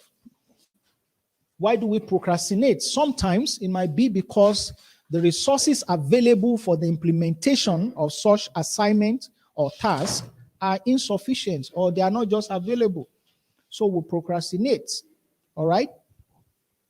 Let's assume there is an HNI you want to go and prospect, and you know that when this guy sees me that I'm just strolling in on foot, and I begin to look somewhere and say, and just look at me from head to toe. Say, you want to sell me 200 million naira property? You know, he has started suspecting. So I feel, okay, there should be a different way about it. Okay. And I tell the management, is there a car in the pool? There is this HNI I need to attend to, but I need to appear there. I need to look the part. All right. So let's assume we can't get such. It can be a reason why we say, oh, for me, I know what I saw in that man. I know what capacity he has. I can't just appear before him anyhow. You know, in this part of the country, that happens a lot. It happens a lot. All right. One of my partners, he went, we pitched for a business, and We were working with them, and at a point in time, in the course of the business, I was asking, these rates are too high. Can't you just address? I mean, it's too, and this is the best we can do. That. So the next time we were coming, we didn't know. You just come to the window like this, come and see. I said, okay. I saw the car you drive. Now I know why you are expensive. And that person is not ready to know whether it is yours or it is borrowed. Okay? So that's just an example, by the way. Okay? Or I need to do a virtual presentation, but I don't have data. So it might be a reason why I say, no, not today again. All right? Procrastination is putting till tomorrow what can be done today.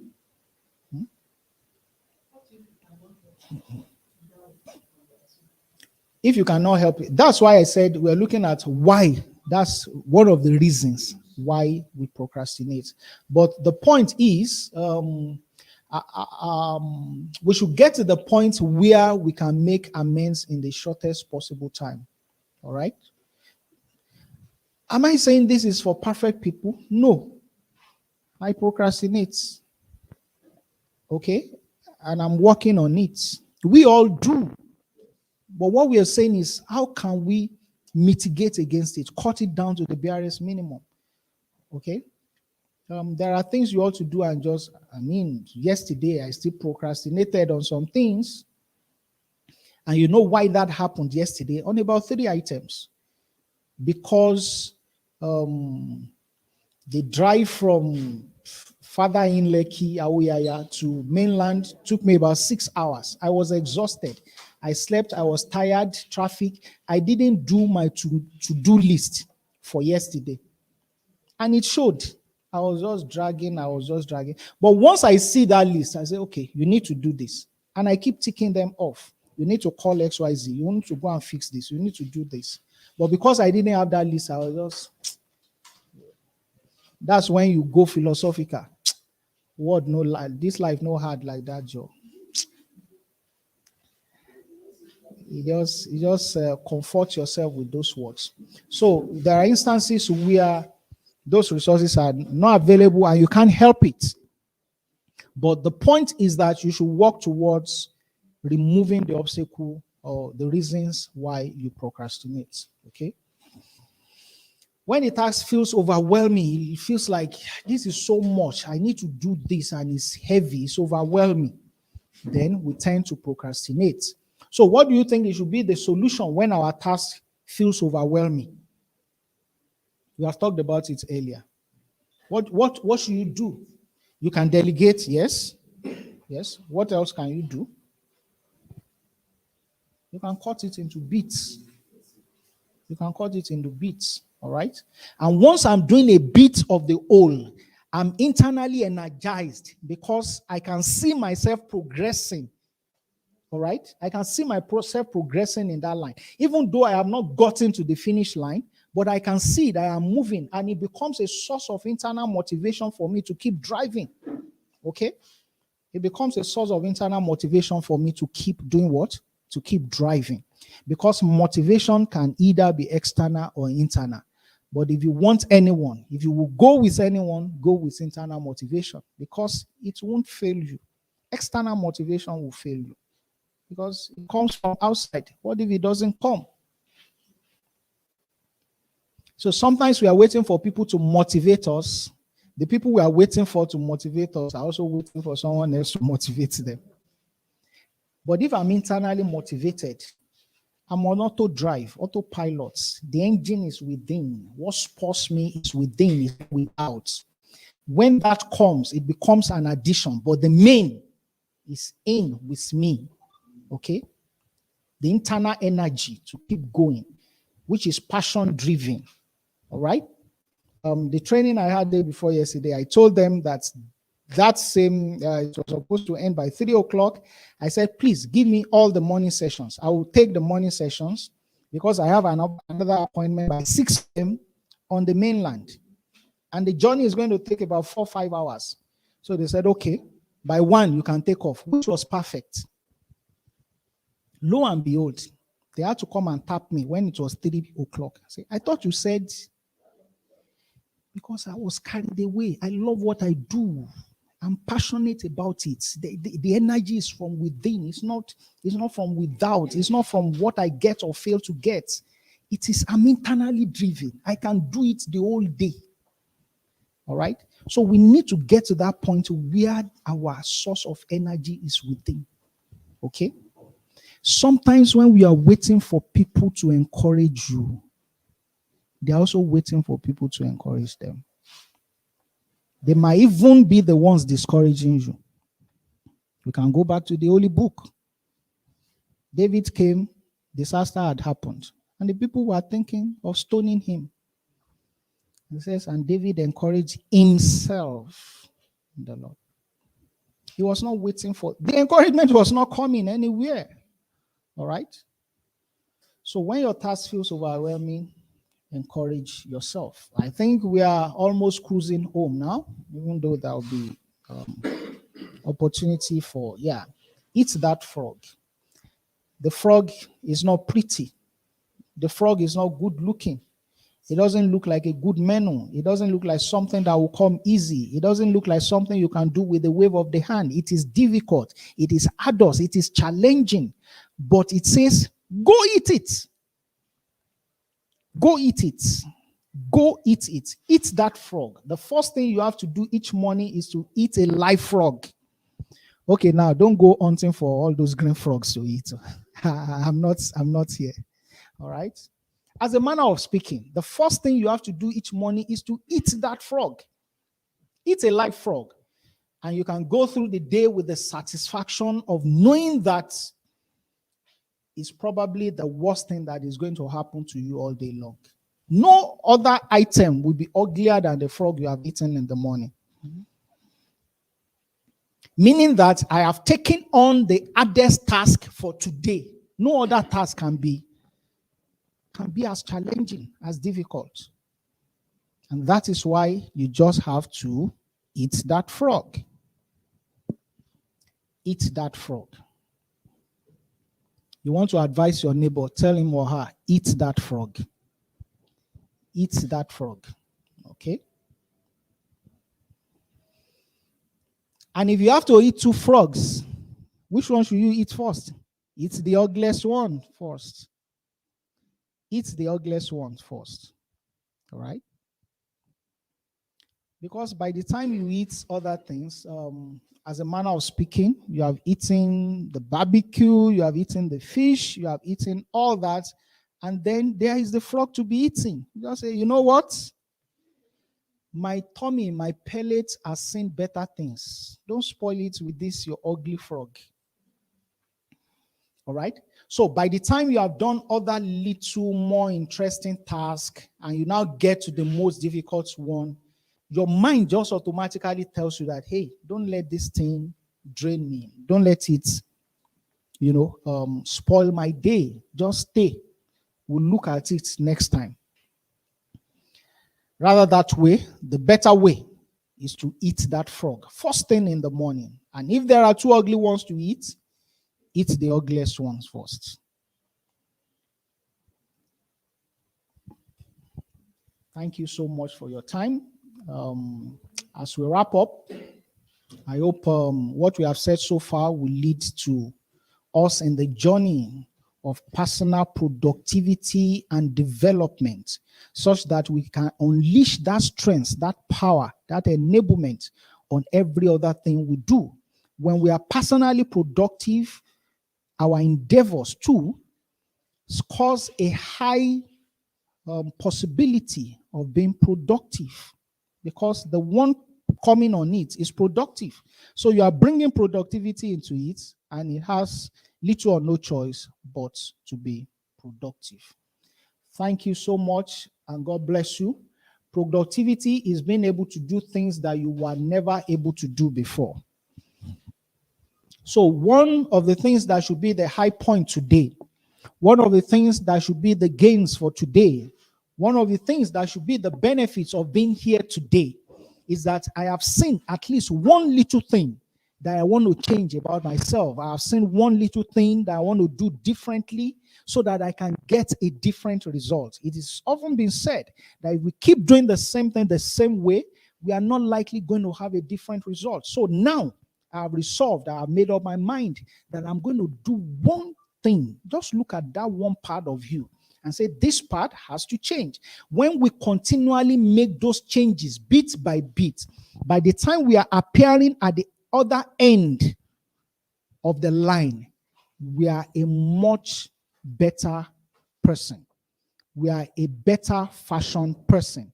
For as many that has been on the production line before, I've been involved in production before, the way you start is not the way it ends. All right? Let's look at something as simple as bread. When you're mixing the flour, that's not the bread. Then it comes to another point, you put yeast or whatever, you put dough. It gets to another point, maybe that time it has risen or whatever, but it's still not tasteful. Gets to the point where you put sugar and all, and then it's beginning to look gradually more like it. Then it gets to a point where it's already looking like a loaf of bread, but it is not yet a loaf of bread because it has not gone through the oven. And by the time it comes out of the oven, then it looks all fresh and new, and it is packaged. And that is what we see and will pay for. People will not pay for the mixed flour because it is not what they want. People have eyes for value, and that value is only visible in the end product, productivity. When you are bringing forth results, people appreciate results. When a building is under construction, not many people will go to look at the foundation and say, I like this foundation. Look at how beautiful the foundation is. People don't appreciate foundation. They don't appreciate the brick wall. They appreciate the finished edifice. And when they see the finished edifice, those who have the value for the value you have presented will pay for the value. Thank you.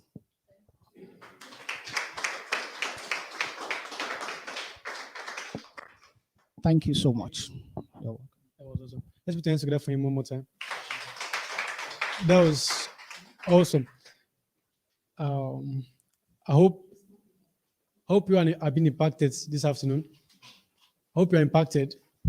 This is what we do at Sepat Profile Limited every Friday. It's an empowerment we give back to you as you continue to pursue your real estate endeavors, because there's a word that says, the day you stop learning, you start dying. The day you stop learning, you start dying. As a matter of fact, I've discovered you might be in this class today, but 2, 3, or 4 or 5 things have entered your head that will never leave your head till you go and see the Lord. Even me, I've learned a lot from being in this class. This world, many times it's not only about knowing how to market on Facebook, YouTube, and all that before it mixes. Some personal performance enables how productive you are in your endeavors and all that. So let me give this advice before I call up our managing director. Many times, most of these prospects and our clients who are trying to reach out to are principled men. These are men that just a slight something behavior you would do, they have already rated you to where you are, or if they can associate with you or not. I'm telling you, I meet most of these people in my own endeavors too. They will call me. The other day, a man called me, a chairman of a hotel called me. No, not the chairman. The receptionist called me to come and do something for them, a job for them. And thank God I was in my office, so I was dressed corporately, my suit and all that. When I walked into the hotel and I went there, when the chairman came, I don't know if the hotel came out, they said, who is the guy? They said, look at him, say, now why you can't wear suits? No, only my appearance alone. When I was telling him my quotation, my price was like, more a big man, because of my appearance alone. So all these things matters in personal productivity, the performance, these things you need to do. Now, what I'm saying that is also, remember, whenever you come for seminars, it happens to me just like a default mode or default system. Whenever I'm going for a meeting or somewhere I'm going to, my mind is already telling me, check your phone. Is it on vibration? Is it on loudspeaker? Check it. So I don't interrupt the class. I don't interrupt what's going on. So I want to give back this reminder to us. Try to put your phone on vibration. Don't off your phone so you miss your prospect calls, because here is a prophetic center. You can come into this place and your clients are calling you to close that deals. So So don't off your phone so you won't miss the call. But sometimes try to put it on vibration. And if you're going to be expecting much calls in a particular seminar, stay in a place that will enable you to move easily without interrupting others. Because people of God, it is not easy to talk. And when you're talking and the distractions, it has a way of affecting your flow. But thank God for Mr. Dapo. He did an excellent job on this. Let's put our hands together one more time for him. Thank you so much, sir. We appreciate you. We'll bring you back. We'll bring you back. Just like we all know, this is something we do to empower ourselves, not because we are making anything from it or money from it. I've seen people, most times when we go to get our refreshment, they'll be like, people should add more money in this thing. We'll be like, this is something that we're doing for ourselves, not as if we are getting. They'll be like, he just does do it, add money and all that. But we're trying to make sure everybody's moving forward and nobody's left behind. So at this time, let's make welcome with the clap innovation, the managing director of our company, Mr. Nixon Triple. Thank you. Clap for Mr. Dabo once again. I am very glad to have all our people here once again. These are the faithful servants that will surely eat the good of the land. Because Bible says, if my people are willing and obedient, they will eat the good of the land. There's no way you will not prosper in real estate. Because you are always committed in doing the needful. How many of us saw the message I sent in the morning on our group? And that message says, there's always a lesson for every learning forum for you. There's no, you won't say, I came last Friday. What are going to be teaching? It's the same thing they'll be teaching. There's always a lesson in every gathering for knowledge. And that is what we call in the Christian world, the supernatural language, you call it rema, or you call it encounter, right? That means the pastor is saying a lot, have said a lot, or saying so many things, but there is a particular word for you.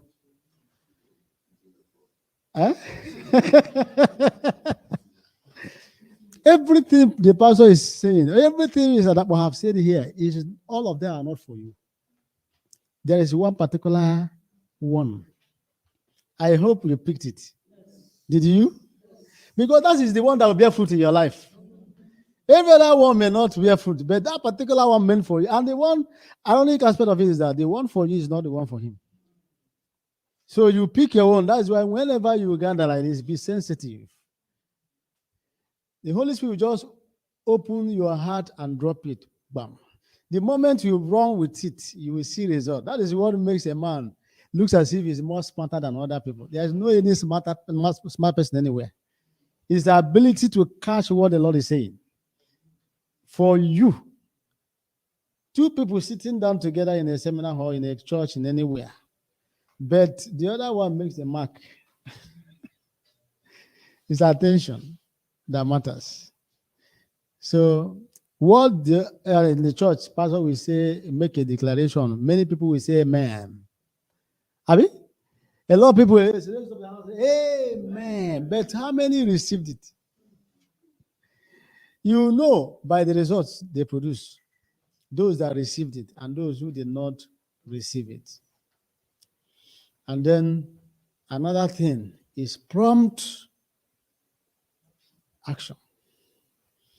That is another thing that makes encounter or validate encounter. Prompt what? Action. If Jesus called you, my brother, to be he's calling you to ministry. He called you to ministry 10 years ago. And you are answering the call today. What happens? He has called another person since that. My papa will say, just go and do your business. He has called. He can't wait for you. God is on the move. So what that means is that by implication in the business world, when you catch an idea, it's important you run with it. Prompt attention, prompt response. You don't procrastinate.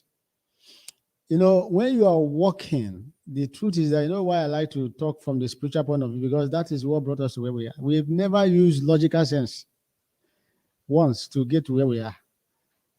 We've only used supernatural mentality.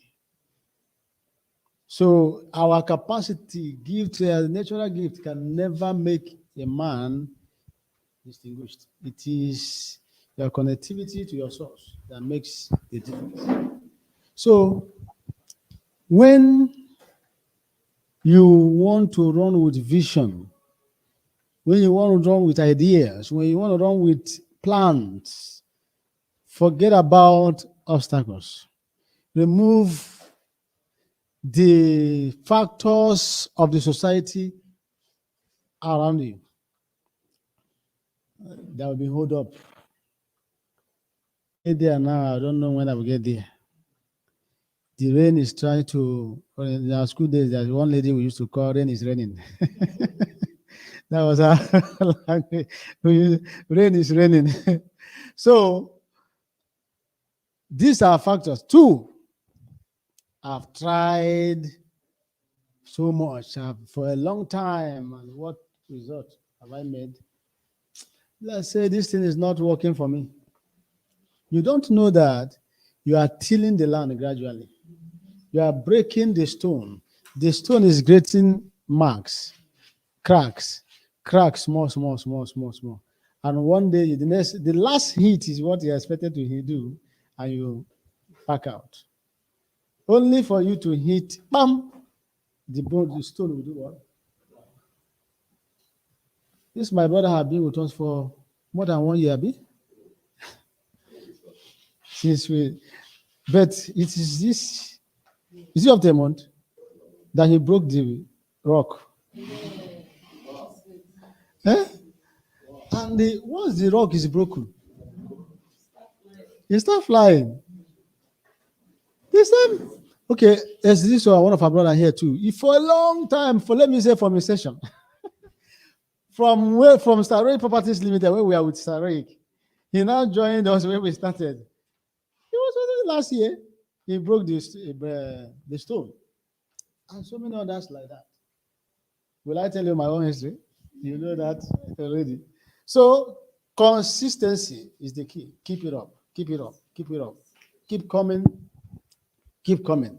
Now we have what, as we earlier said last time, Victor, one of our facilitators, will be coming here next week for technical support, as we promised. And we want to do the test run to see how much interested we would be before we know how to advance on that. For now, it's only once in a month. So if you miss it, you wait for next month.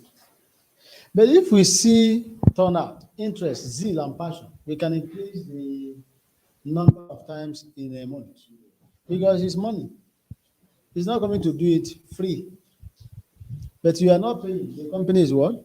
Paying. So if we see passion, zeal, we can increase the number of times in a month. And then I know that every effort must culminate to results.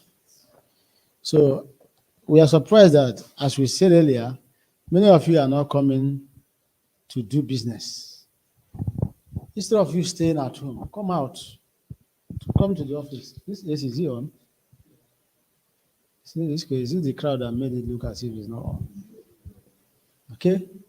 So come out of the closet. There's one idea that must enter your head once you come to the business terrain. There's one particular kind of zeal that will come on you. And then you feel like walking. Then when you're at home, you sleep. If not sleeping, it will be somebody visiting you, or you think about going to visit someone, or you think about doing another thing. So when you are always in a business terrain, you have ideas that will run on your brain. So by next week, we will communicate the date. We would have announced it now, but I don't remember the day we make it. Tuesday or so. But I will get back to him to so that we can mention it. So that we'll be able to know. Call me back in a meeting. So we'll be able to know the day that we'll announce it on the WhatsApp group. You will come. What is expected of you is to come with your data and your phone. The table here will sit, where we sit. We will assist technically on how to advertise on social media. He will help you out. Any area is difficult for you, he will collect your phone, help you out, teach you, let it be done. And then any other person, he will help you so that you advertise on social media that day. And then if you have been finding difficult in one area or the other, you will be ascertained. And from there, you pick up on your own and begin to do it excellently. You see, this Facebook is very deep. There are so many aspects I don't even know how to use. And I know, so it is to many of us. So, but on that class, he's not going to be teaching like this. So this one is one-on-one technical support. So come once you get the message. I think it's Tuesday that we mentioned. Sorry? It's not good. It's not good for how many of us? Why? For work. Okay. Which day is better?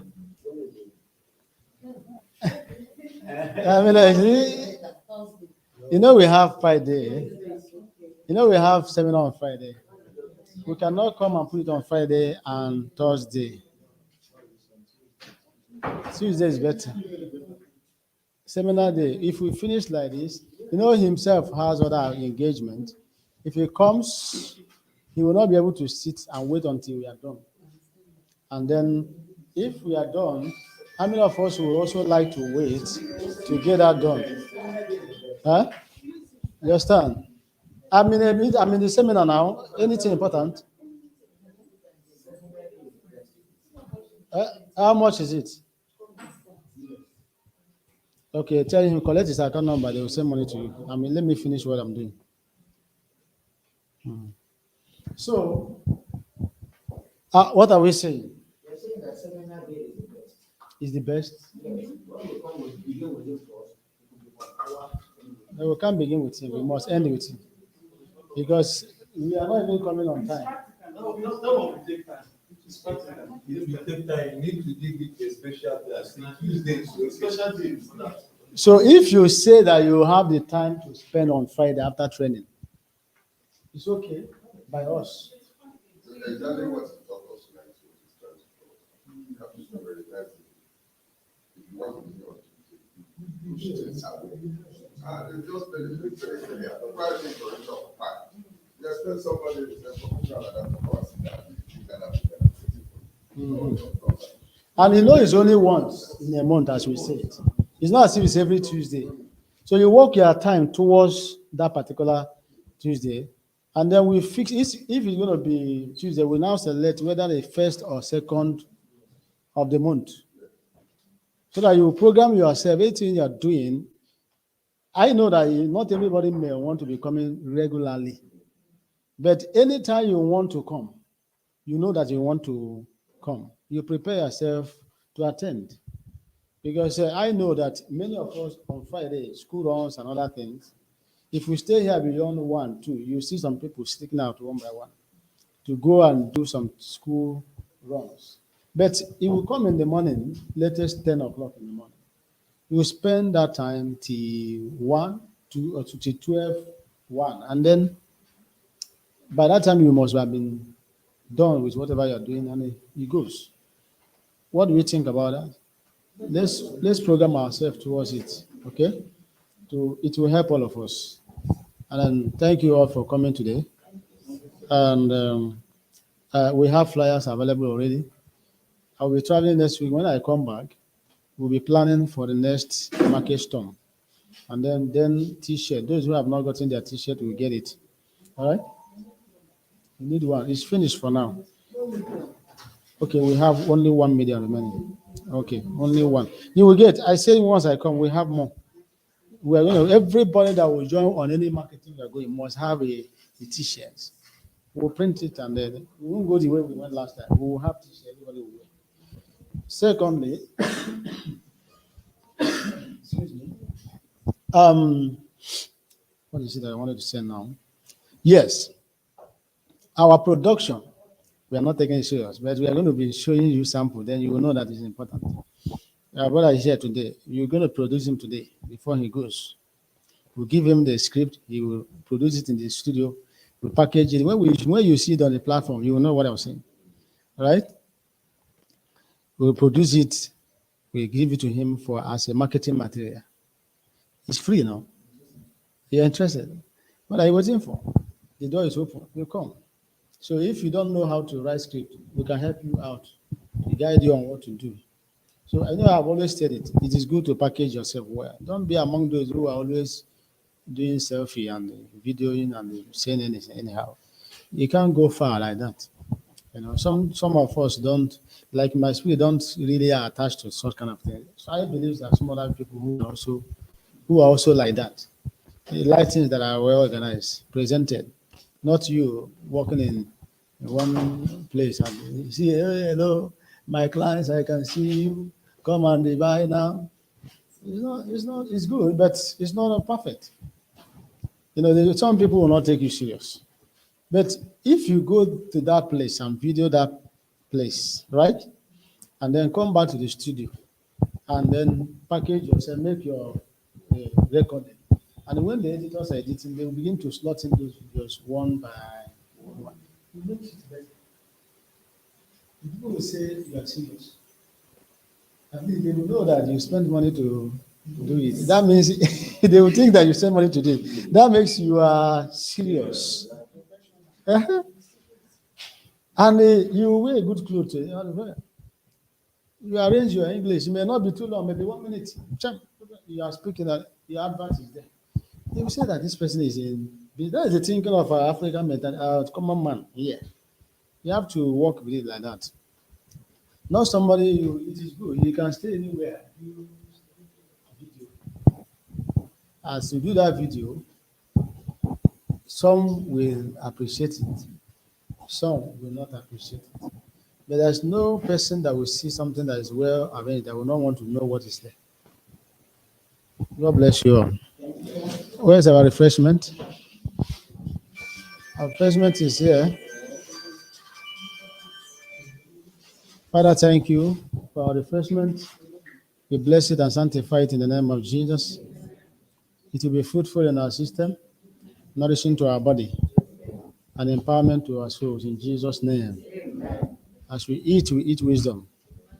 And then favor will follow us in the name of Jesus. Next Friday, we shall gather more. And we'll gather with prospect in Jesus' name. God bless you. And don't fail to always go out. Carry flyer. You have collected your flyers? Are we live? Are we still live?